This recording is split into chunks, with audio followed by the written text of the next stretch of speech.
Senior hero Shahrukh Khan నటించిన donkey మూవీపై ఆరంభం నుంచే భారీ స్థాయిలో అంచనాలు ఏర్పడ్డాయి. దీంతో ఈ మూవీ హక్కులకి ఓ రేంజ్ లో డిమాండ్ ఏర్పడింది. ఫలితంగా ఈ ఎమోషనల్ మూవీకి దాదాపు 200 కోట్ల మేర బిజినెస్ జరిగినట్టు తెలిసింది. అందుకు అనుగుణంగానే ఈ సినిమాని దాదాపు 4000కు పైగా థియేటర్స్ లో గ్రాండ్ గా రిలీజ్ చేశారు.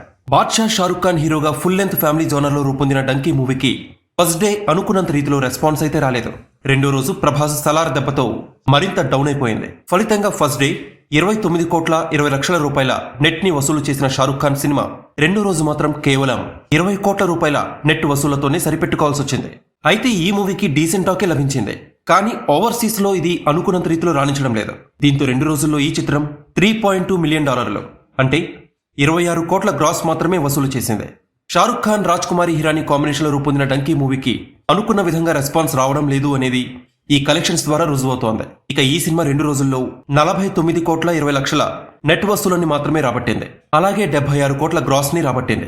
అదే పఠాన్ మూవీ 2 రోజుల్లో 70 కోట్ల నెట్, జవాన్ మూవీ 2 రోజుల్లో 55 కోట్ల నెట్ వసూలని రాబట్టింది. విభిన్నమైన కాన్సెప్ట్ తో సందేశాత్మకంగా రూపొందిన డంకీ మూవీకి 200 కోట్ల వరకు బడ్జెట్ అయింది. అంతకంటే ఎక్కువగానే ఈ సినిమా ఓవరాల్ బిజినెస్ జరిగింది. ఇక 210 కోట్లు నెట్ టార్గెట్ తో ఈ సినిమా ప్రేక్షకుల ముందుకు వచ్చింది. 2 రోజుల్లో ఇది 49 కోట్లు రాబట్టింది. అంటే ఇంకా 161 కోట్ల నెట్ ని ఇది వసూలు చేస్తేనే హిట్ అవుతుంది. అయితే లాంగ్ వీకెండ్ కావడం డంకీకి కలిసొచ్చే అంశం. చూడాలి మరి ఈ సినిమా బ్రేక్ ఈవెన్ అవుతుందో లేదో.